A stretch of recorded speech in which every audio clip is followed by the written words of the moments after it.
sudah berbobot. Mbak, ini tadi hearing dengan siapa dan masalah apa, Mbak?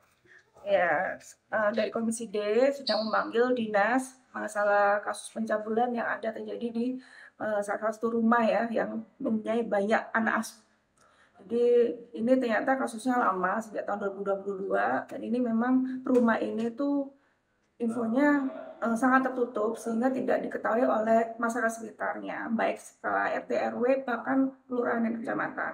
Tetapi namanya rumah asuh ini dan juga tidak ada punya izin baik ke dinas sosial ataupun ke dinas pendidikan lainnya. Jadi memang hanya secara tidak berizin seperti itu, ilegal seperti itu.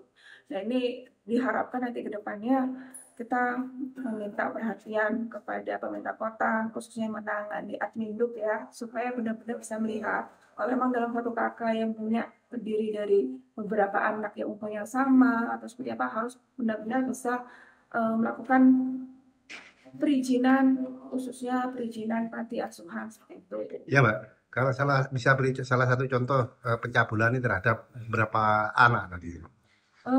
Ini kan cabulannya terdiri dari 3 anak ya, yang perempuan, yang lainnya ke anak-anak laki-laki itu kasus pemukulan. Nah ini kan juga penganiayaan ya kepada anak. Saya kita dari Komisi D juga tidak mau terjadi lagi di Kota Surabaya. Jadi menghimbau jika perlu tadi kan sudah ada LPA dan juga kalau LSM ya, kita mengharap peraturan wali kota yang bisa masuk baik kelurahan kecamatannya untuk membantu panti asuhan secara full, baik pendidikannya, baik bantuan sosialnya harus ada.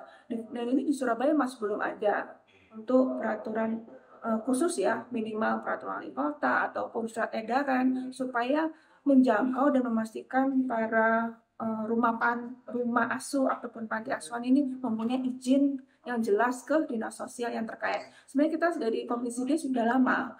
Kalau pada saat kita zaman-zaman donatur seperti itu kita memberikan sosialisasi bahwa masyarakat harusnya mengecek dulu kalau memang mau donatur ke salah satu pihak panti ataupun rumah tertentu ya, atau panti asuhan atau Karangwarda ataupun yang lainnya itu sebenarnya sudah bisa dicek. Biarnya apa? Supaya meminimalisir kasus seperti ini, kasus pencabulan, kasus menganiaya anak disalahgunakan. Kita sebenarnya kalau namanya donatur kan bersifat sosial, tapi harusnya lebih amannya lagi bila semuanya berizin. Jadi antipas lagi selain izin, perlukah pemerintah kota lewat Satpol PP menurunkan tim ke tempat-tempat untuk mengkoreksi tiap hari atau mengontrol? Betul. Jadi setelah adanya surat edaran, harapkan pemerintah kota segera membuat surat edaran ataupun perwali ya, supaya memastikan ada sweeping khusus atau pengecekan langsung kepada rumah asuh ataupun yang diwaspadai ya, yang punya kakak banyak supaya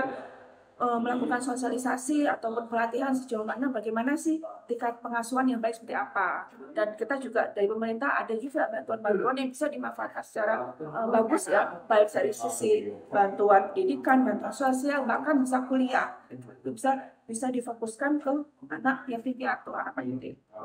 Terima kasih. Ini kan katanya izinnya itu sebenarnya mau sebagai klinik ya, ternyata sebagai panti asuhan seperti itu. Kalau menurut jenengan